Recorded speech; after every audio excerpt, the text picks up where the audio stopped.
Welcome back to the Tracy Take. I'm Tyler here with my brother Ryan, and today we are breaking down the San Francisco 49ers 2024 season. We're going to go over the whole schedule and provide our lowest possible floor for the 49ers and our highest possible ceiling. But before we get into that, if you have not already, go ahead and like this video, subscribe to the Tracy Take, and tackle that bell to get notified when new videos come out.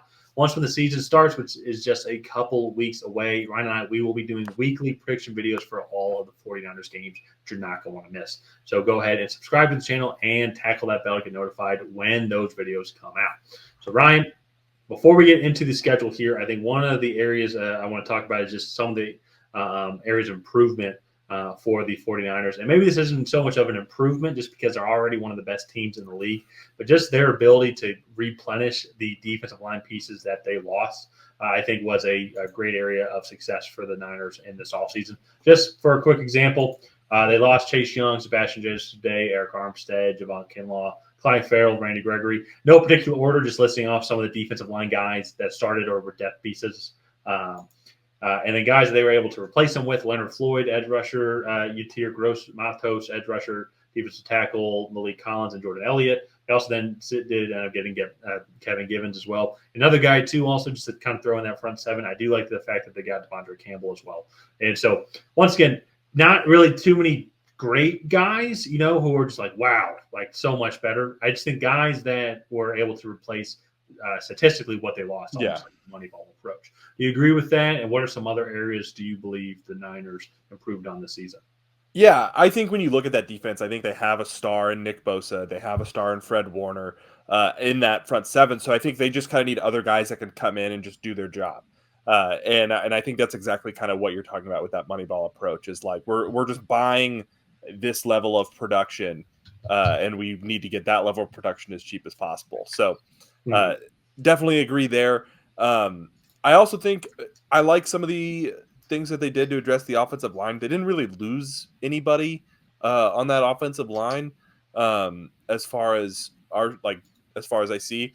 But then they went out, they added Chris Hubbard, Colton McKivitz, and then they drafted Dominic Puny and Jarrett Kingston as well to just add some more depth there. And I think you look at their depth chart and it's on Our Lads, it's littered with bright yellow or orange or whatever that color is of just all these offensive linemen that can come in and make an impact. And you see some of the signings coming in that are going to make a big difference here in 2024. So especially you watch that Super Bowl, they did struggle a little bit blocking on the interior. So I think those moves are going to pay dividends. I like the Ricky Pearsall move. We are making this video as of August 19th. Nothing has happened with Brandon Ayuk. Last I heard is it sounds like he wants to stay in San Francisco and they're trying to work out an extension for him.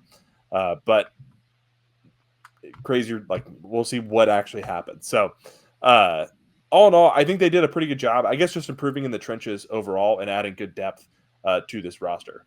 Yeah. So, but it's hard to like really improve on a team that's already super great, especially too when they didn't really lose too much of major significance in my overall opinion.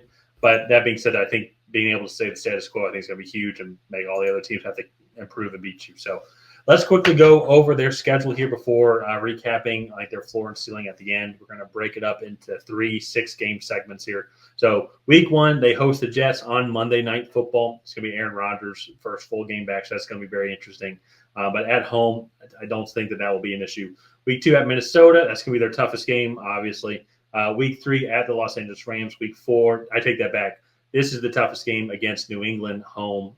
Week 5, hosting Arizona, and then week 6 at Seattle for Thursday Night Football. I'll just say it right off the rip. 6-0 is just going to be the ceiling to me in my book. I mean, their toughest game is going to be the Rams.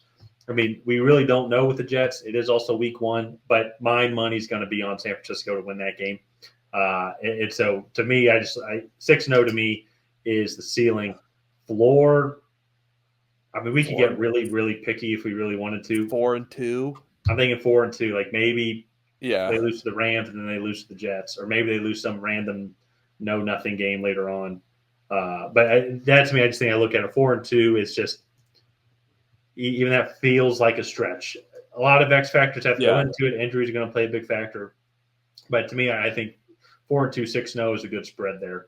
Week 7, hosting Kansas City. Week 8, hosting Dallas on Sunday Night Football. Week 9 is a bye. Week 10 at Tampa Bay. Week 11, hosting Seattle. And then Week 12 at Green Bay. So a much, much tougher stretch comparative to their first 6 games here. But with the bye in the middle, I will say I think worst case scenario is and they're not. I don't think they're going to lose to Dallas at all. They absolutely stomped on Dallas last year, and that was one of the best Dallas teams that we've seen in a while. And that Dallas team actually arguably declined significantly. And so I think worst case scenario is that they go 3-2, they lose to Kansas City, and they lose to Green Bay. Best case scenario, though, once again, is they beat Green Bay last year. They should have beat Kansas City early on. I mean, would you want to be conservative and say 4-1? I was going to say, I think we should just be conservative here. Well, I would say 4-1 is probably the ceiling because at Green Bay in Week 12 is a tough matchup. Kansas City, you never know kind of what Kansas City can bring to the table. So I think between those 2 games, they would probably lose one. So, okay. So and then we have 3-2 floor, 4-1 ceiling. 4-1 ceiling. I think that's. I mean, we could go 5-0, but I see your point, especially at Green Bay. And I say San Francisco should have beat Kansas City. Green Bay should have beat San Francisco last year. So I think that's going to be fair. Final 6 game stretch here: Week 13 at Buffalo, Week 14 hosting Chicago, Week 15 hosting the Rams on a shortened week for Thursday Night Football, Week 16 at Miami, Week 17 hosting Detroit, and then Week 18 at Arizona. Much, much tougher end to the schedule than obviously what it was at the start here. Even the Kansas City and Green Bay are not in this stretch. But Buffalo, I think, will be an interesting game. Chicago, on paper, I think would be very interesting. I'm still going to pick San Francisco for that game, but still interesting. Rams, once again, on a short week. You never know. Still probably going to be going with San Francisco, but much tougher. At Miami, it's going to be in Florida in December, and then hosting Detroit and then Arizona. I will say, I think ceiling-wise, I think Detroit's one of those games too. Detroit, I think, should have beat San Francisco also. What do you think in ceiling-wise? Probably 4-2. This is a really tough stretch at Buffalo in Week 13 into November. Is a tough matchup. Detroit is a tough matchup. But I think Chicago, LA, they've kind of had LA's number. At Miami at this point in the season, I think will have totally fallen off. This is when like Tennessee beat Miami last year. It was in like Week 16. Yeah. And then I think at Arizona in Week 18, I think San Francisco's too talented for Arizona still. So I'll push. I think ceiling wise, I agree with you, Buffalo or Detroit, and then you still have Los Angeles. I think they'll lose one of those games. So I think 5-1, I think might be more appropriate ceiling. But to your point, though, I think 3-3 might be a floor. Okay.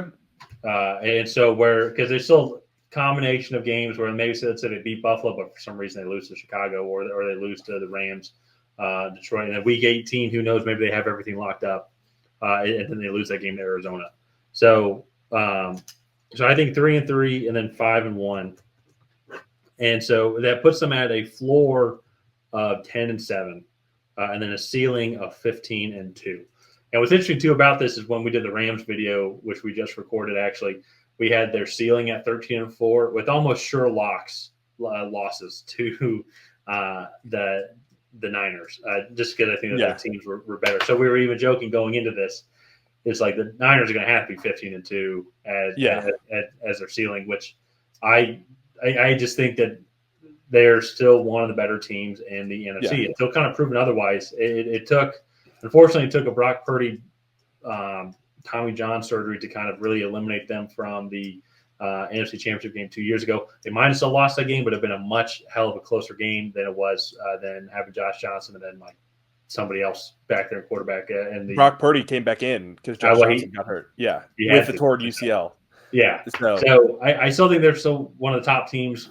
It's going to take Green Bay beating them or Detroit beating them for me to start to kind of reconsider that. Like you have to beat them until they're number one until you beat them.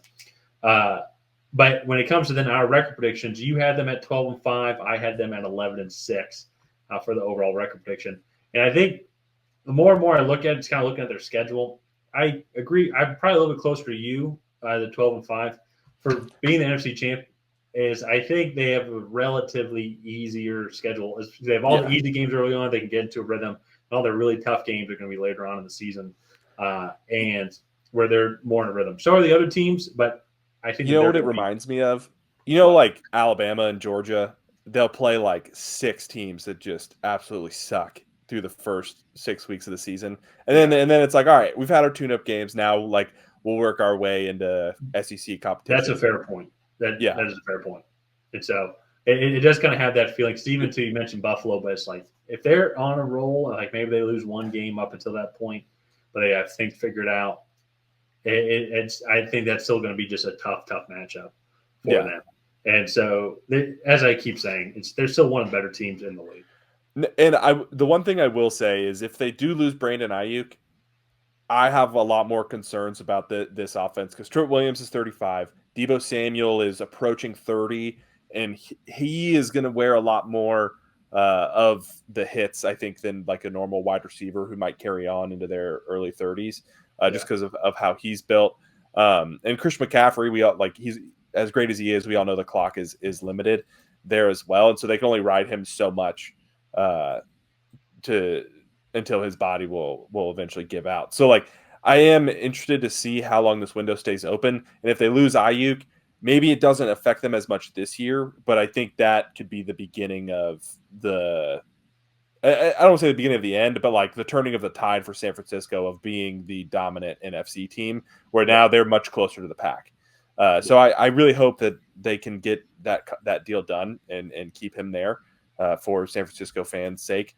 But it'll be interesting to watch because as of now, there hasn't really been any updates in like a couple weeks. Yeah, so. I thought I heard something that a trade was in place, but they have to agree to contract terms. But so that was with New England. That was with New England and Cleveland. But then Ayuk said he didn't want to go to either of those places.